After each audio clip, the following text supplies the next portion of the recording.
Your Honor, this is my ex-girlfriend, like you said, and... How long were you together? We were together about 3 years. Okay, living together? We had been living together for about 6 months. All right. Yeah. So, what happened? So, I was managing a gym, and she was a receptionist, and when we hired her, you can tell she's very pretty. And, you know, she doesn't have a lot of that, like, gym girl vainness. She doesn't have the Botox or the big lips, and I noticed her immediately when she... Did he go...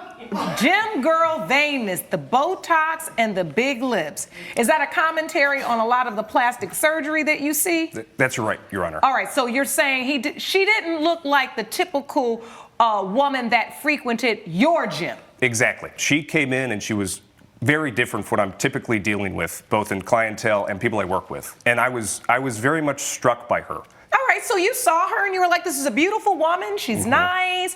She looks the way I like women to look. Yes. You developed a little liking for her. I would... Asked her out on a date? I stronger than liking, and... you decided to love her already? You know, this happens, right? They say love at first sight exists. Do you believe that, Sean? Have you ever fell in love at first sight? I believe it happens. Oh, Sean believes it. Gallery, you all believe in love at first sight? Raise your hand if you believe in love at first sight. Look at the romantics here today. All right. Too bad this story went wrong. That's why we're here. So keep it going. Well, she's married, so... Oh, okay. So... Bro just dropped that in like it was part of the whole plot and it was nothing. By the way, she's married. You fell in love with her and by the way, she's married. You just dropped that bomb like boom. Well, take it or leave it. She's married. Continue though. So she was married when you decided you fell in love? Yes. Okay. And I respected that. I knew it was going to go downhill. I just didn't know so fast. Okay, so she... Everybody in the court is being jolly and everybody is smiling except the lady in question. You could see her face just crowning and just looking to like, what's happening here? She was married and you found that out. So you had to keep your feelings to yourself. Yes, exactly. Okay. You know, I respected that marriage, and we became friends first, right? I can maintain my emotions, and I'm a professional. And she told me that they were dating in high school, and they've been together for a very long time. And she said their spark had waned. And also, I've met him. His name's Steven, and he's boring. Okay, well, let me hear about this. It's her husband. Ms. Monova, now, you started working at the gym with Mr. Abbas. That's correct, right? Yes, Your Honor. And did you have feelings for him, or you didn't even know he had feelings for you? Initially, I had no idea, and then he started constantly hitting on me, doing romantic gestures, like sending me sweet nothing. Yes. No. So did you say to him, I'm a married woman, Yes. I'd prefer if you didn't do that? Yes. What, he didn't stop then? He didn't. Okay, so how does he get to the point to know so much of your business? He's talking about your husband was boring, you didn't like him, you had lost the what did he call it?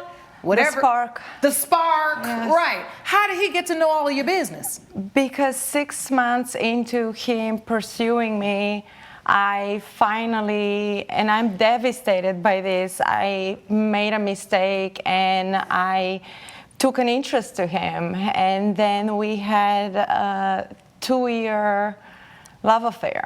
Oh, you're devastated by it 2 years after you are dating him. You are now devastated. Like, what happened? Why is the regret coming 2 years after? Why didn't it happen after a one-night mistake? It wasn't a mistake if it was 2 years after. You guys actually had a full-blown relationship and you willingly cheated on your husband at this point. So don't come here doing all the whole drama and like you're devastated by it. Bro, if not that you guys had a disagreement, it would have still been going on till now. Did your husband ever find out? He found out after I asked him for divorce because Zachary insisted that I move in with him and we live together. So he pressured me into moving in with him. So he was saying, if you want to be together, you got to leave your husband and you've got to come be with me. Yes. Your All Honor, right. I'm asking her, I'd like you to live with me. I love your kids. I clearly love you. I wanted her to live with me.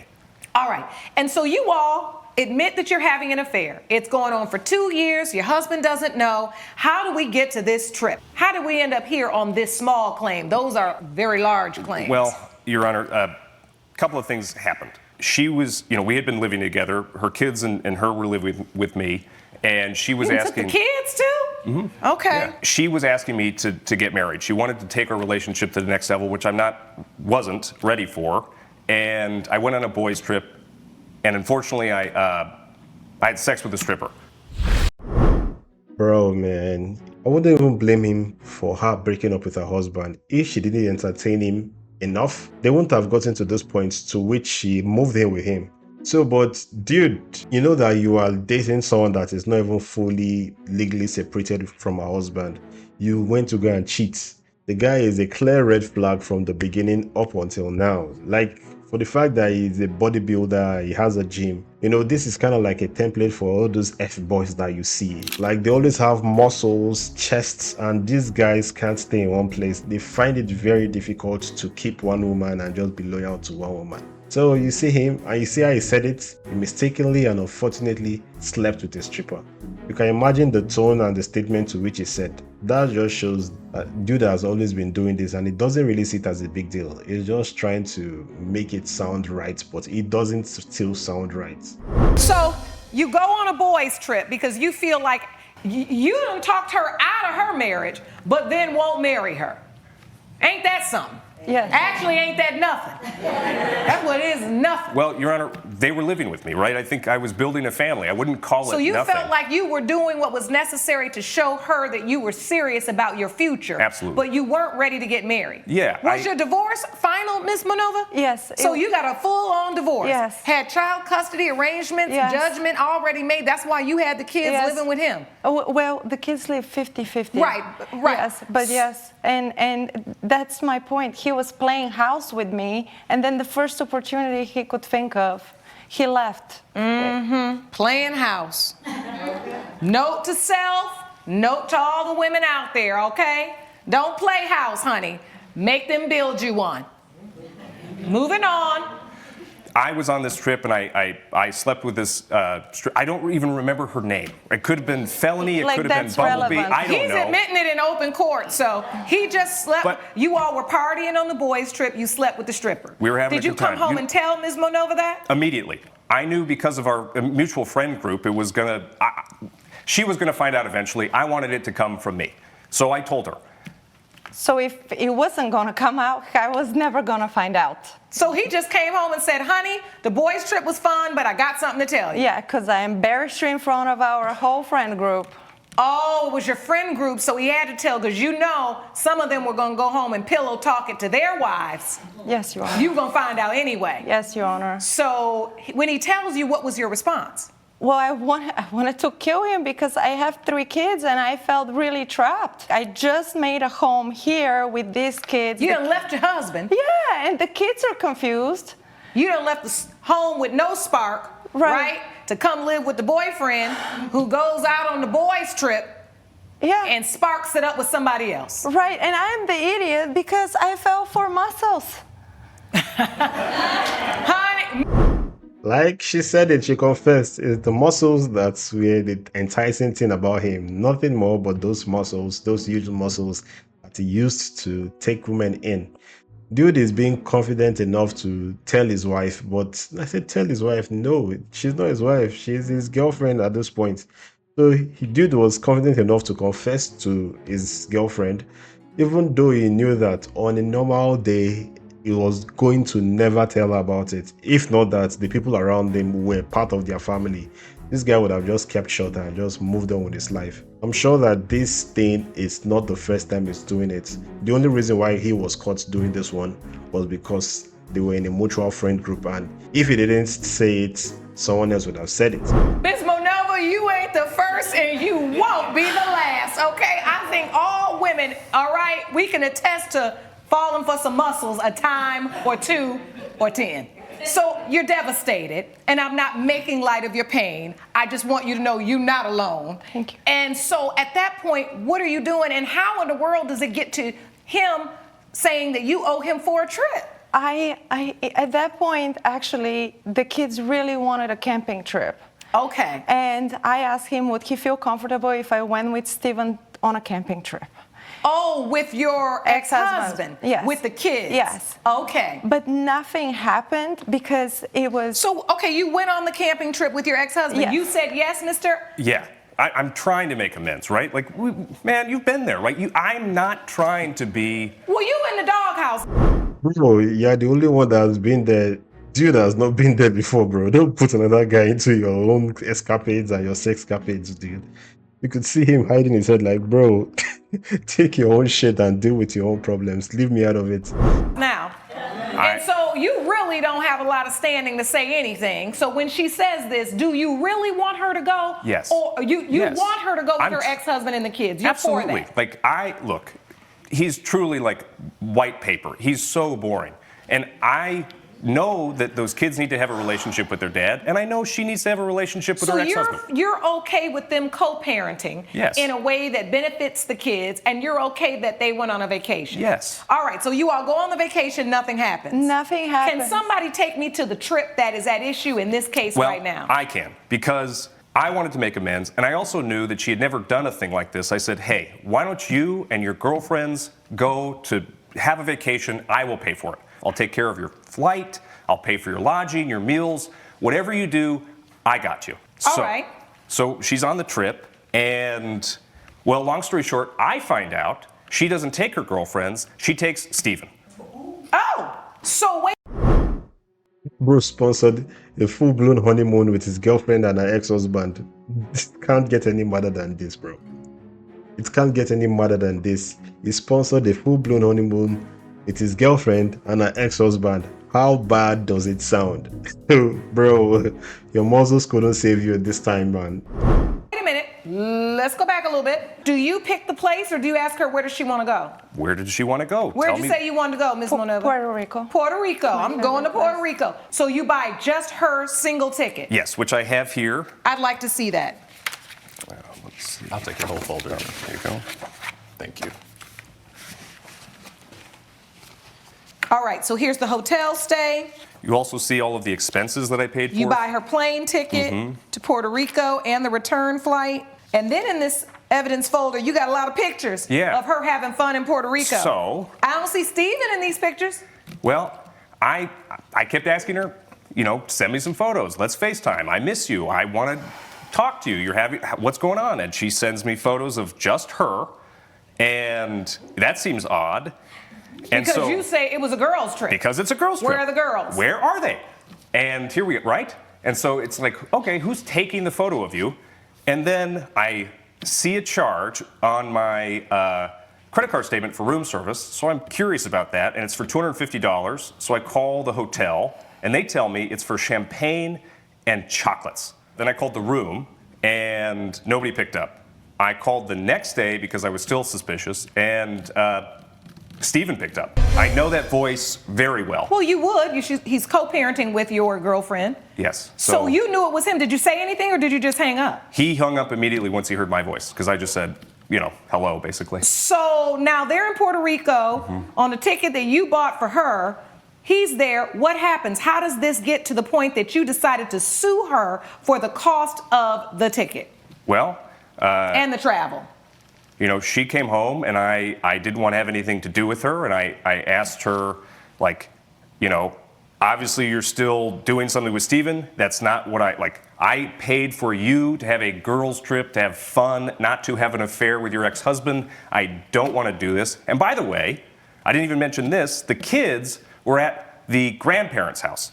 She didn't tell me, because I assumed they were with Steven. She didn't tell me that they were there, and that's for me a huge breach of trust, Your Honor. Now you're into breaches. Thank you, Your Honor. Okay, he a lawyer now.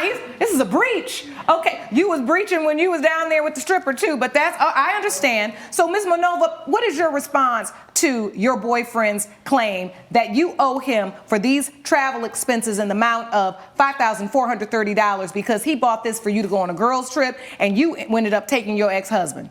Well, Your Honor, We just want to know, were you intimate with your ex-husband then with the chocolate and the strawberries? Obviously. Yes, I was. There's no way they wouldn't have gotten into it. They had champagne, had chocolates, and the hotel room. What happens when a man and a woman that have been sleeping together and have 3 kids together are alone in a hotel room with champagne and chocolates? Bro, it's going to happen. They will try to make baby number 4. Even though the baby might not happen, but bro, they will try it and they will do it multiple times. It's just bound to happen. Figured so, but we come to court to tell the truth. So we just wanted to know. Everything happened so fast between him admitting the cheating, the camping trip, and then somehow I felt that actually maturity is more attractive than muscle. Oh, white paper is more attractive than muscles. Yes. And Maturity over muscles. Let that sink in. Now, Sean got both. Ah, she looked at Sean. She looked like, okay. But you realize that maturity, right? Your husband's maturity, your ex-husband's maturity was more attractive to you in that moment than you appreciated him for in the past. Yes. So the truth is you kind of rekindled a romance with your husband. I didn't even rekindle it. I was so confused that I just wanted to do what he did, which was... You wanted to do the tit for tat and get him back. Yeah, well, I felt that was the only way I can let go of the resentment, because the whole time it was just like weighing on me. That he did this and the kids, and what does it mean for them? And I thought, okay, I don't want to cheat with a stripper. I want to just go to something familiar. So I felt that maybe this way we get even, and I understand the absurdity of it now, but at that moment, this felt like the right thing to do. You, again, are not the first woman that's chosen that path, nor are you the last. But I always say, usually in those games of tit for tat, we lose. Whatever it is, maybe that wasn't the time or the place for you to begin to be intimate with your ex-husband again until you'd sorted out this relationship. But your pain, right, turned into a purpose, which was to hurt him. Ours was really more painful because you let this man spend on you so much. Meanwhile, you had a whole plan to bring your ex-husband on board. That's crazy revenge, man. That's crazy revenge cheating. It's crazy one. This is the issue with this case. And Mr. Ellis, I get it. You paid for this trip. You paid for the hotel, all of the travel for her to have a girls' trip. It would seem like in your mind it was a bargain for exchange. I pay for the trip, you go have fun, we're even, and really you get yourself out of the cheating that you really got yourself into. However, there was no contract here. The bottom line is when you bought her that ticket, the gift was given, it was delivered. And gifts aren't revocable. Once you give a gift, a person has the right to do whatever they want to do with the gift. So while this may be morally wrong, but in light of what you did, we're on chapter tit for tat of morality right now. But she really had no obligation to take exactly who you told her to take. You didn't buy tickets for the girlfriends in their names. You bought one ticket for her, she used that ticket. For that reason, it is this court's opinion that Ms. Manova, unfortunately, doesn't owe you a thing. It was, in fact, a gift. And that gift wasn't even conditioned on you going or even on girls going, because you didn't even testify to that fact. You said you thought she would take friends. Your Honor, she took a friend. It just happened to be her ex-husband. So unfortunately, the rulings for the defendant, the plaintiff's case is dismissed. Judgment for the defendant. Court is adjourned. Well, it's sad that this guy lost this case, and I agree with the judgment here. However, I feel like there's a part of the case that Judge Laurie Lake didn't consider, which is the part where she's actually spending more because she has somebody else in the hotel room. You know, the whole $250, and because of that, there's a champagne cost, the chocolates and everything. This is her eating with somebody. She's eating with her ex-husband on her current boyfriend's budget. You know, it's crazy. So I feel like, even though, yes, he gifted her some parts of it, I feel some parts of it were not gifted to her. And the ex-husband really enjoyed Mr. Muscle's money at some point in this whole trip that she went for. It's a sad one. It's really a sad one, and she won in this case. In this case of tit for tat, she actually got the upper hand and won. I think he deserved what he got, actually. I think he deserved what he got, and this one is just an eye-opener and a humbler for him that, bro, this game you are playing, sometimes it will come back to haunt you. But tell me what you think about the situation. I'll go by the name East Coast Prince. This is East Coast Talks, and I'll see you on the next one. Peace.